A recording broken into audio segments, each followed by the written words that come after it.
Let me take you back to 1957. We've got all night. What's the rush? My father moved down to the south of England to try and set up a law practice. And he looked around him and he realized that most of the lawyers took between a week and 2 weeks to get their papers back to their clients. So he decided what would make a difference would be if he could get the papers back to his clients within 1 day. So for years, he worked evenings and nights over the weekend. He built up his reputation, and his practice grew from one small office over a bank to multiple offices across the south of England. And from that time onwards, our family motto became "Do It Now." Now, do it now is the most valuable lesson I've ever learned. But it doesn't only work in business. In 1984, I was part of a team opening a new hotel in Israel. And I came back from work one day, got out of my car, and as I opened the door, I could hear laughter and a soft Glasgow accent. And it took me back to happy days at the Scottish Hotel School. And I looked across, and there was a very cute young lady. All the curves in the right places, childbearing hips, and a killer smile. So I remembered the family motto, and I wandered over.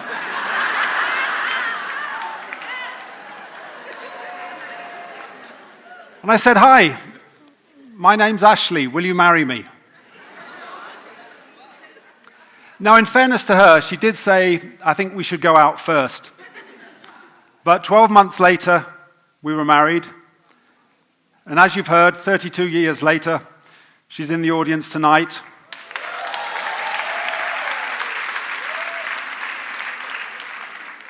And if I may say so, still as cute as ever. Anyway, back at my school days, it wasn't so much a case of do it now. It was more a case of do it not at all. I'd come up with this great theory that if you have intelligent parents, you'll automatically be successful. Now, as we all know now, not so much. My exam results were a disaster, and I had to resit them to even get into university. But at that point, what I decided I wanted to do was travel the world, meet interesting people, and kill them. So I signed up for the Royal Marines. I passed their officer recruitment program, but when it got down to the point of what university degree they were going to sponsor me for, we fell out. I wanted to do hotel management, and they wanted me to do something that was, frankly, much more useful for killing people. So we parted companies, and I ended up going to university, sponsored by the Bank of Dad. Now, at university, I realized it was do it now or never. I really couldn't mess up again, not if I wanted to ever show my face at home again. I worked hard, and unusually for me, I actually graduated at the top of my class. That got me onto a management training program with an international hotel company. But I learned there that you can't live by one motto alone. My mentor in that business taught me two very important things. The first one is that success is easy. All you do is go to work before your boss, go home after your boss, and in the middle, you just work harder and better than anybody else. Now, the other thing he taught me was just make decisions. No business ever moved forward by trying to play it safe. And in the process of making decisions, yes, you might make mistakes, but as long as you learn from them and you never make the same mistake twice, it'll all work out.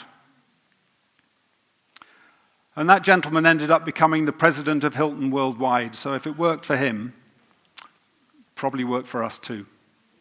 After that job, I came on to the next do it now.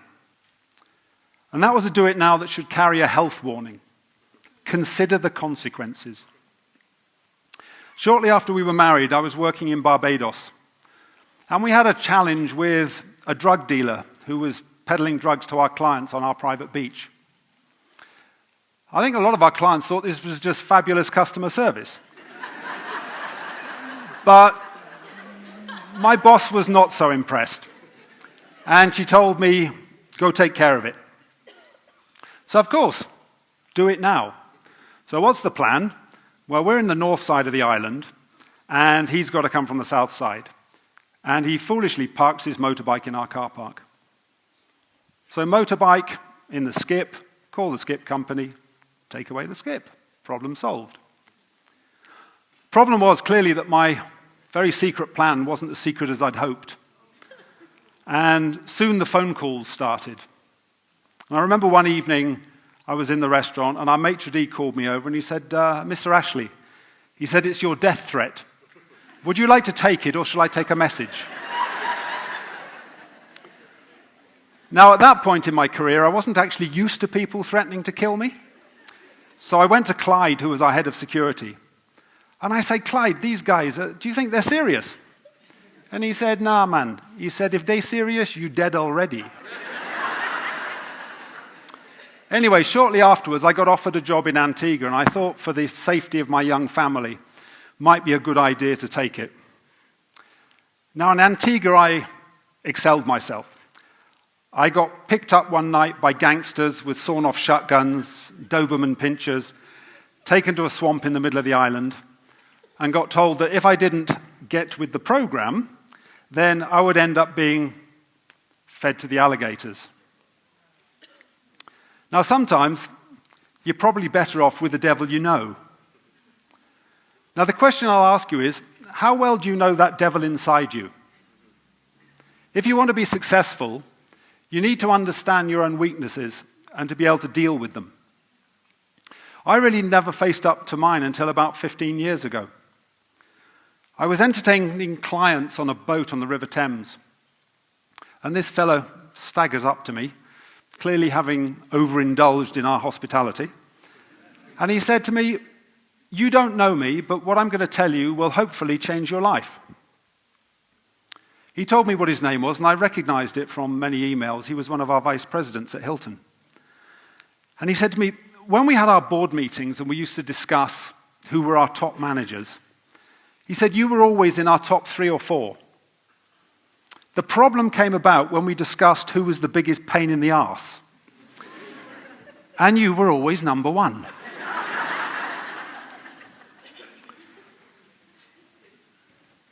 This was rather alarming news. So I thought, I really need to have a word with myself about this. So I said, myself? Is what he's saying correct?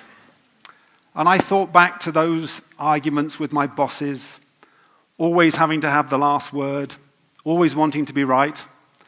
And I thought, you know what? The fella's got a point.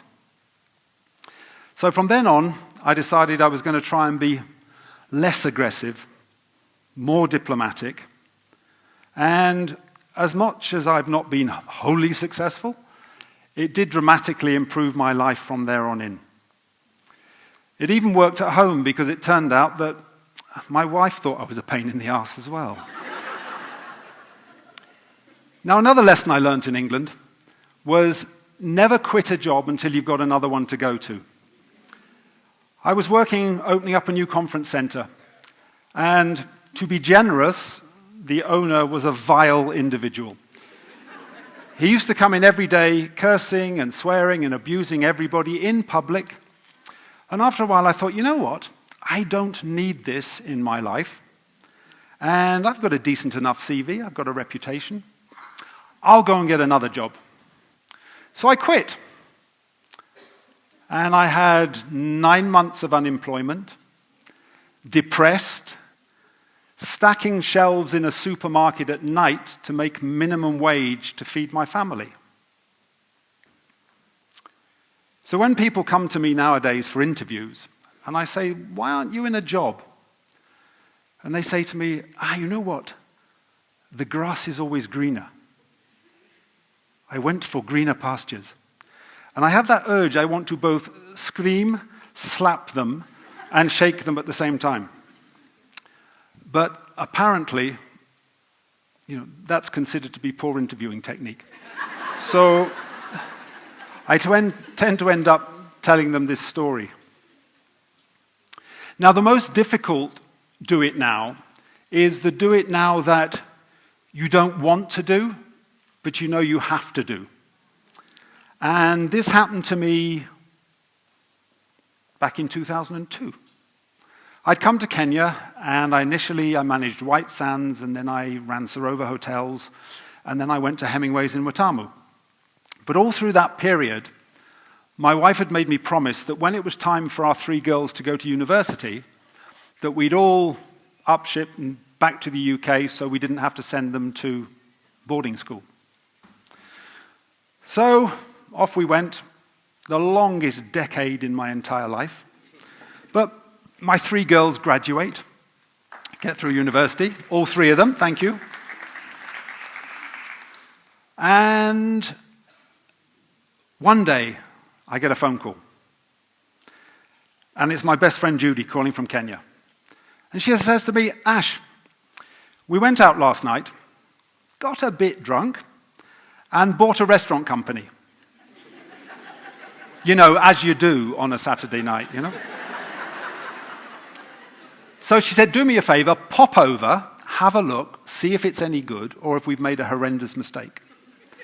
So I thought, trip to Kenya, let's do this thing. I pop over, have a look, give them a report, go home, don't think much else about it. A couple of weeks later, hey Ash, it's me again. We've decided, I love this thing, we've decided, nothing to do with me. We've decided that you should come and run the company. Now, to be fair, I'd always wanted to go back to Kenya. So I went to tell my wife, been offered this great new job. And she says to me, wow, that's so exciting. So I called Judy back, I'm coming, and I go, and I resign from my job. And then a couple of weeks later, I say to my wife, we need to get ourselves a bit organized here because, we're going back to Kenya soon. And she says to me, what do you mean we? So this is one of these typical husband-wife conversations that you'll all understand. So I say to her, when I said I got off a great job and you said, wow, that's so exciting? She said, yes, that. She said, yeah, I remember, but I didn't mean it. I was just being supportive. So I said, dude, seriously. I've handed in my notice. There's only one job to go to. And me, I am going. So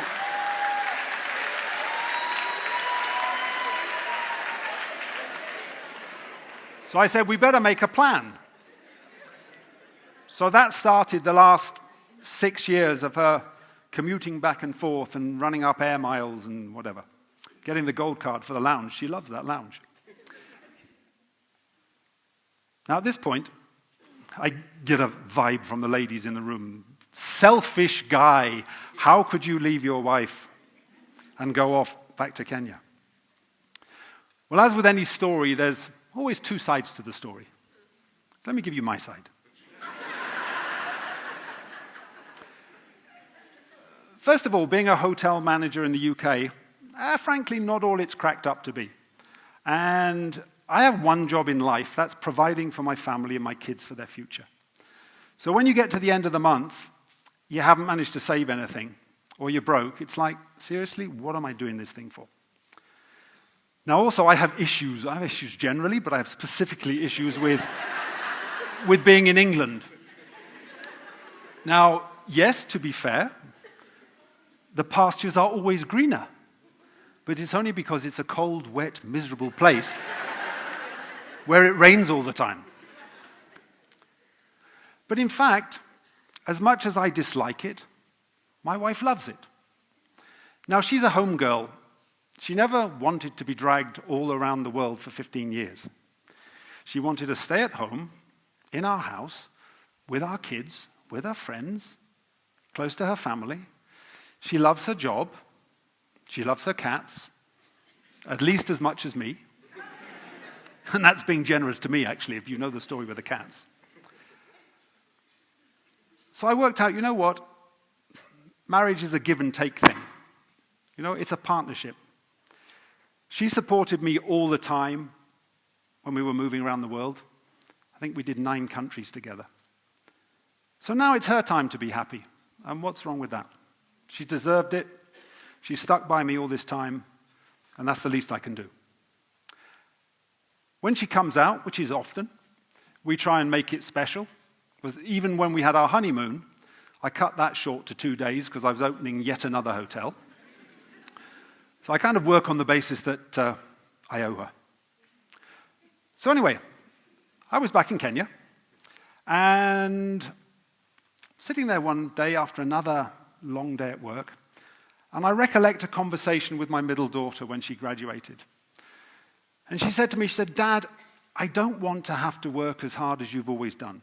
I understand why you did it, but I don't want to do it. I want a work-life balance." I said to her, "Darling, there is no such thing as a work-life balance. There's a work-work balance if you want to be successful. Otherwise, it just doesn't happen." But then I started thinking, you know what? 36 years, morning, noon, and night, 6 days, 7 days a week. There's got to be a better way. And as luck would have it, my friend who'd been my MD at Hemingway's introduced me to the guys at Wells Fargo. And I decided, you know what? Do it now.